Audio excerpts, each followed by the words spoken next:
Praise lord. ఈరోజు దేవుని వాగ్దానం ఇర్మియా గ్రంథం 33 అధ్యాయం 11వ వచనం. యెహోవా మంచివాడు, ఆయన కృప నిరంతరం ఉండును. సైన్యములకు అధిపతియగు యెహోవాను స్తుతించుడి అని పలుకువారి స్వరమును మరలా వినబడును. దేవాది దేవుడు తన మంచితనాన్ని ఎలా తన ప్రజలకు కనపరుస్తాడో ఈ వాగ్దానం ద్వారా మనం చూడొచ్చు. ఆనాడు దేవుని ప్రజలు దేవునికి అవిధేయతాకరమైన పనులు చేయటం ద్వారా, పాపం చేయటం ద్వారా వారు కల్దీల చేతికి అప్పగించబడ్డారు.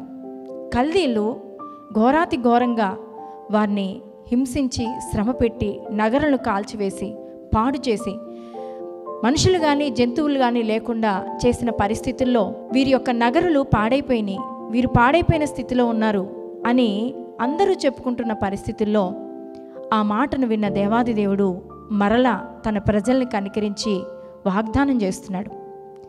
ఎక్కడైతే పాడైపోయాయని చెప్పుకుంటున్నారో ఆ స్థలాన్ని తిరిగి బాగు చేస్తానని, ఆ ప్రజలను చెరలో నుంచి విడిపిస్తానని, తనకు ఘనత, మహిమ, కీర్తి, ప్రభావాలు తెచ్చుకుంటానని, అదే రీతిగా యెహోవా మంచివాడు, ఆయన కృప నిరంతరం ఉండునని చెప్పువారి స్వరము మరలా వినబడుతుందని, దేవుని యొక్క మందిరంలోనికి స్తుతియాగములను, కానుకలను పట్టుకొని వస్తారని దేవుడు వాగ్దానం ఇస్తూ మాట్లాడుతున్నాడు. అదే రీతిగా కల్దీల చెరలో నుంచి వారిని విడిపించాడు. పాడైపోయింది అనుకున్న నగరాన్ని మరలా ఉన్నతమైన స్థితిలో నిలవబెట్టాడు. భూజనులందరి దృష్టికి ఘనత కలిగే విధంగా ఆ ప్రజలను ఘనపరిచాడు. కాబట్టి ఈరోజు ఈ వాగ్దానం వింటున్న మనతో కూడా మాట్లాడుతున్నాడు. ఆనాడు తన ప్రజలకు చేసిన గొప్ప కార్యాలు మన జీవితంలో కూడా చేస్తాడు.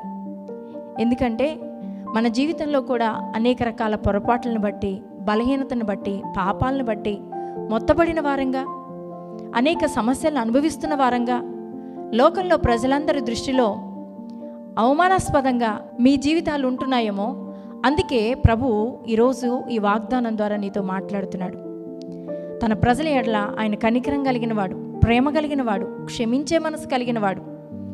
మన పాపాల్లో మనం పశ్చాత్తాపడినప్పుడు, దేవుని వైపు తిరగగలిగినప్పుడు, ఏ యొక్క భయంకరమైన పరిస్థితుల్లోనికి నెట్టివేయబడ్డామో ఆ పరిస్థితుల్లో నుంచి తిరిగి లేవనెత్తేవాడు. దేవుడు మంచివాడండి. ఆయన మంచితనం అంతయు కూడా మరలా కనపరిచే దేవుడు. మన బలహీనతల్లో, మన పాపాల్లో నిరంతరం జ్ఞాపకం చేసుకునే దేవుడు కాదు. నిరంతరం కూడా మనల్ని శిక్షకు అప్పగించే దేవుడు కాదు. ఈరోజు నువ్వు ఏ స్థితిలో పడి ఉన్నావో, ఏ పరిస్థితుల్లో నెట్టివేయబడిన పరిస్థితిలో ఉన్నావో, అనారోగ్య స్థితిని అనుభవిస్తున్నావో, అవమానమును, నిందను, కరువును అనుభవిస్తున్నావో, ఏ పరిస్థితుల్లో నీవు ఉన్నా దేవుడు ఈరోజు వాగ్దానం చేస్తున్నాడు. యెహోవా మంచివాడు, ఆయన కృప నిరంతరం ఉండునని నువ్వు దేవుడి సన్నిధిలో సాక్ష్యం ఇవ్వడానికి దేవుడు నీ జీవితంలో గొప్ప కార్యాలు చేయబోతున్నాడు. కాబట్టి ఈ వాగ్దానాన్ని బట్టి ధైర్యం తెచ్చుకొని దేవుని యొక్క గొప్ప కార్యములను గూర్చి నువ్వు సాక్ష్యం ఇస్తావనే నిరీక్షణతో ఈ వాగ్దానాన్ని క్లెయిమ్ చేసుకో. దేవుని యొక్క కార్యాల్లో నువ్వు చూడబోతున్నావు. ప్రార్థన. పరిశుద్ధుడా, ప్రేమ కలిగిన నా తండ్రి, నీకు వందనాలు, స్తుతులు, స్తోత్రాలు చెల్లిస్తున్నాను నాయన.